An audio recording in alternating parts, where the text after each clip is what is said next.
Hi guys, नोंथांमोनखौ mister Naren blog चेनेलाव बयखौबो बरायनाय जाबाय गाइस। मोनसे ब्लग फैगासिनो गाइस। तामाम मोजां जागोन इ ब्लगा। जोङो मोनसे जायगायाव बेरायनो थांनायदो आरो पिकनिक स्पट गाइस।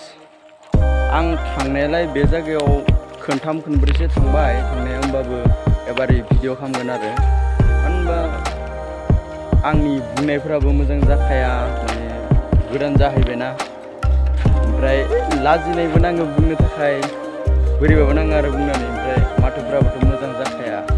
गाइस नोंथांमोना कमेन्ट खालामबानो जाबाय माथोआ माबायदि जायो। आंथ' मोजां खोनाखाया आंनि गावनि माथोखौनो, खिन्थु होमबाबो नोंथांमोना मा रोखोम खोनायो आंथ' बुंनो हाला दा। गाइस जोंनि थांनो गोनाङा फिक्स जाथ'वाखै जानाया, होमबाबो माने थांनाय जायोबा माने जाखागोनानो थांनाय। थाङोबा नोंथांमोननो भिडिअनि गेजेरजों देखायनो नाजागोन आरो बेसां हायो बेखिनिखौ। होमबाबो मा होनो आरो जोंनि गामिनिफ्रायलाय जोबोद गोजान जायो जानाया, देखायनो नाजागोन आरो। गाइस जागानि नामखौ खिथानाय जाथ'नाय नङा, मानो होनबा जोङो थांखालि नोंथांमोननो भिडिअनि गेजेरजों देखायलांबाय थागोन आरो, खिन्थु जागानि मुंखौ खिथाथ'ला दा।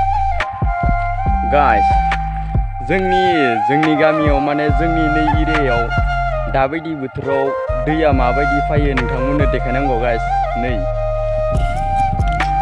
बिराद माने दैयालाय गोजों फैयो, होमबाबो माने खम फैथारो आरो, जोबोद खम। नै गाइस समब्रना होनो नामा गाइस? Oh wow. नै गाइस दैयालाय गोजों फैयो, होमबाबो माने मालाबा रानना होयो आरो दैया। रानना होबा आरो दुगैनो मोनि जायो।